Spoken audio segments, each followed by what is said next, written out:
In this lecture, we will be discussing about another method of solving initial value problem, which is known as Runge-Kutta method. This is the most useful one. So here we are considering there is total two procedure, which is called second order Runge-Kutta method and fourth order Runge-Kutta method. For problem solving part, we generally use fourth order method because this will give our more correct result up to our desired degree of accuracy. But for the theory part, we need to know both of this. So first, starting with the second order method, second order Runge-Kutta method. Now here we are considering the differential equation dy dx equals fxy, the same thing where y of x0 equals y0.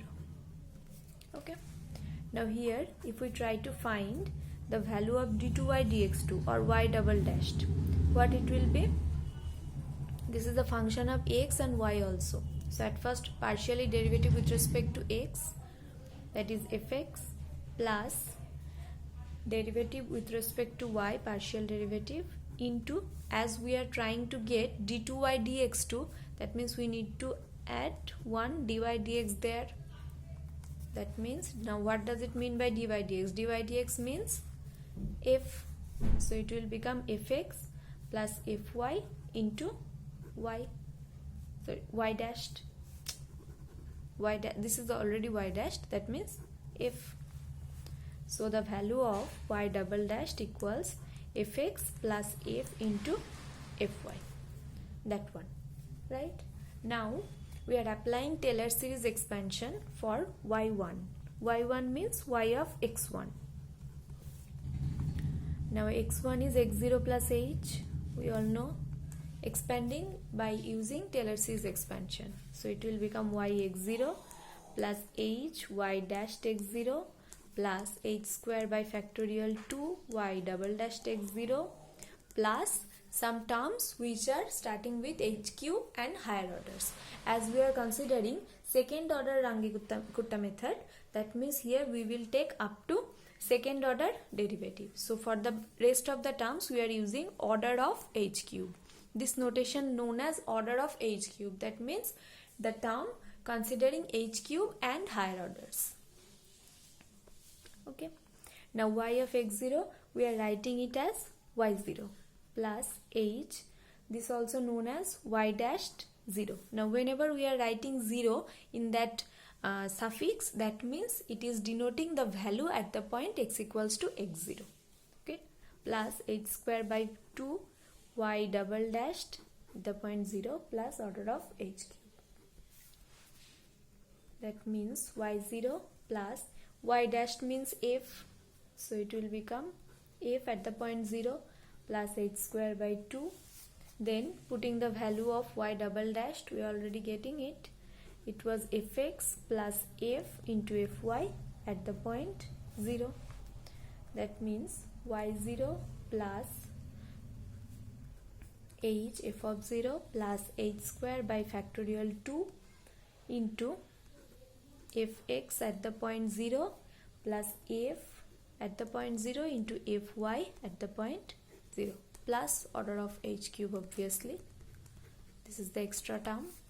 Okay, so we get y1 equals to this, keeping it as equation number 1. Okay. Now in this method, the solution of the given equation is with the step length h, right? That means y1 equals y of x1 equals y of x0 plus h. Now we are taking, assuming y1 equals some y0 plus k. Okay. For the step length of x, it was h. We are considering for y, the step length becomes k. Now k is the parameter here. We have to find out the value of k throughout few procedures. Now let k equals alpha k1 plus beta k2. Where what is alpha, what is beta? These are constants, and what is k1 and k2? K1 and k2 are giving the value. K1 equals h f of x0 comma y0, that means h f at the point 0, and k2 equals h f of x0 plus mh comma y0 plus nk1. Okay, where what is m, what is n? Alpha, beta, m, n all are constants. Okay, and how will we get their value? Alpha, beta, m, n, all total four constants. We will get their value such that these relations, whenever we are putting the value of k, that is alpha into that quantity plus beta into that quantity, if we put it, we will get some value of y1, such that we are considering the constant in such a way that this value, this y1 equals to this, and the value we are getting by Taylor's expansion from equation number 1, both becomes same. Okay, by using this this condition, we will get the value of alpha, beta, m, n, all four constants. So let's get the value of k2 in proper way. K2 was this. Let's expand it. Okay, this is the function f of x0 plus mh comma y0 plus nk1. We can easily expand it by applying Taylor series theorem for two variable functions. So if you apply it, what will we get? K2 equals h into f of x0 comma y0 plus mh fx plus nk1 fy at the point x0 comma y0, that one. Okay, Taylor series theorem for functions of two variables. That means in the next line we can write it as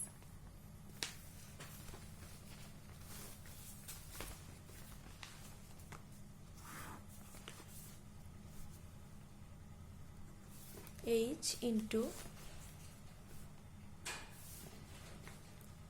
f of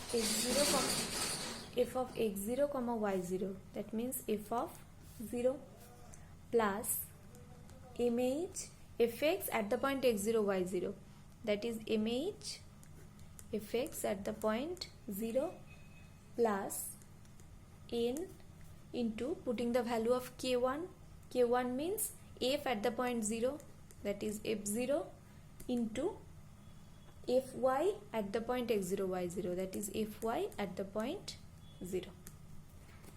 Okay, now opening the bracket, h f0 plus mh square fx 0 plus nh f0 fy 0, that one.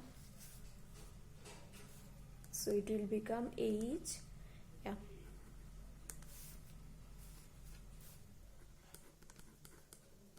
plus, if you taking common h square, so it will become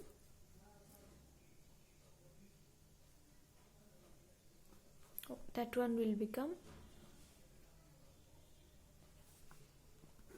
m fx0 plus n f0 fy0, that one. Okay, now putting the value of k2 over k1 and k2, both the values in the value of y1. So y1 was, we have taken y1 equals y0 plus k, right? So y0 plus k means if h f of 0, sorry, k means alpha k1 plus beta k2, that is y0 plus alpha into k1 is h f0 plus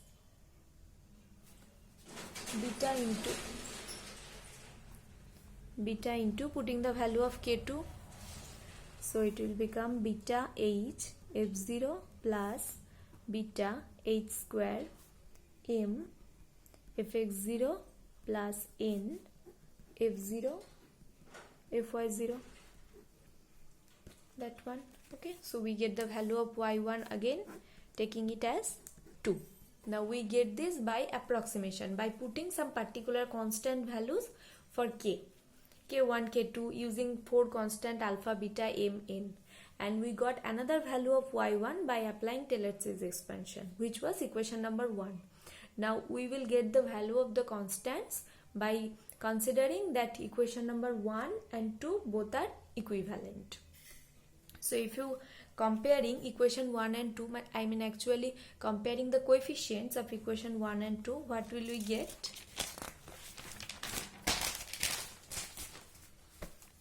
Comparing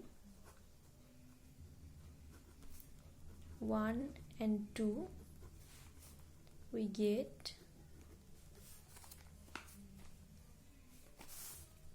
alpha plus beta equals 1, m beta equals half, and n beta equals half.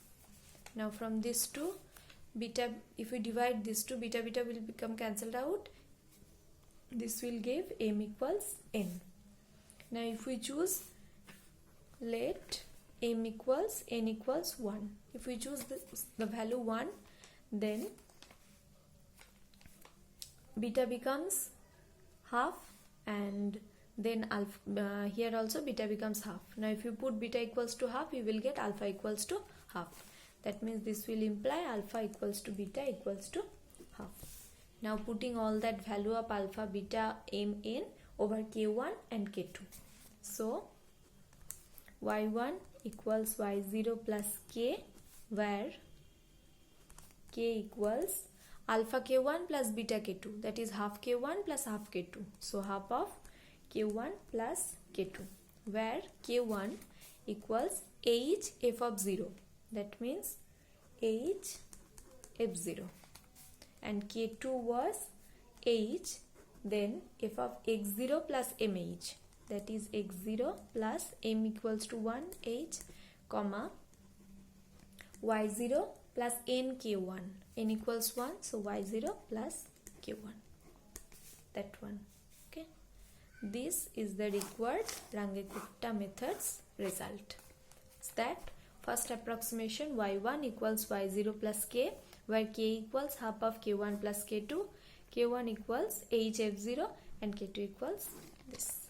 Similarly, we can define y2, y3, and so on. Okay, this is called second order Runge-Kutta method. Now moving to fourth order Runge-Kutta method. We won't prove that, just from the similarity we will get the result and use it to solve problems. The fourth order Runge-Kutta method, you can compute this at home just by taking, here in the last procedure of second order Runge-Kutta method, we considered only up to y double dashed, right? After that we write order of h cube, that is we are not considering the terms containing h cube and higher orders. But here for fourth order we need to consider up to fourth order derivative. That means after then order of h to the power 5, it won't be considered again. Okay, then you can deduce that method. Here we are getting the result is y1 equals y0 plus k, where k equals 1 by 6 k1 plus 2k2 plus 2k3 plus k4, where k1 equals h f0, k2 equals h f of x0 plus h by 2, y0 plus k1 by 2, k3 equals h f of x0 plus h by 2, y0 plus k2 by 2, k4 equals h f of x0 plus h, y0 plus k3. That one. This is required formula for Runge-Kutta fourth order method. You have to memorize it. We will use it to solve problems.